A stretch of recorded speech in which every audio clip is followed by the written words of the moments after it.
Social मीडियावर सध्या जगातील एक आश्चर्यकारक व्हिडिओ प्रचंड व्हायरल होत आहे। या व्हिडिओमध्ये काही फॉरेस्ट ऑफिसर जंगलात फिरताना दिसतात। त्यानंतर एका मोठ्या झाडाच्या खोडावर हलकासा कट मारतात आणि काही क्षणातच त्या झाडातून पाण्यासारखा द्रव वाहू लागतो।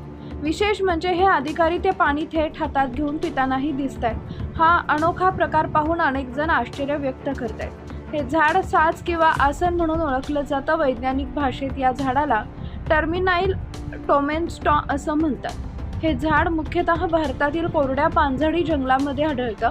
उन्हाळ्याच्या पाण्याची तीव्रता प्रचंड असताना हे झाड स्वतःच्या खोडामध्ये पाणी साठवून ठेवतं।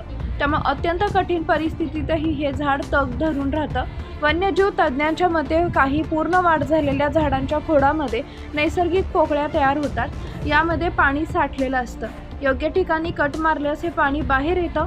जंगलात राहणारे आदिवासी समुदाय, वनरक्षक आणि वन्यजीवांचा माग काढणारे ट्रॅकर्स यांना या झाडाबद्दलची माहिती अनेक वर्षापासून आहे।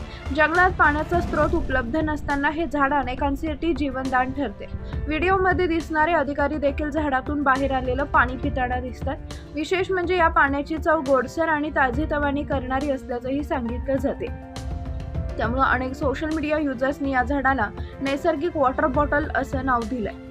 पर्यावरण अभ्यासकांच्या मते दुष्काळी भागात टिकून राहण्यासाठी या झाडानं स्वतःमध्ये विकसित केलेली ही एक नैसर्गिक अद्भुत क्षमता आहे। बदलत्या हवामानाच्या पार्श्वभूमीवर अशा वनस्पतींचं संवर्धन करणं अत्यंत गरजेचं असल्याचंही तज्ज्ञांनी म्हटलंय।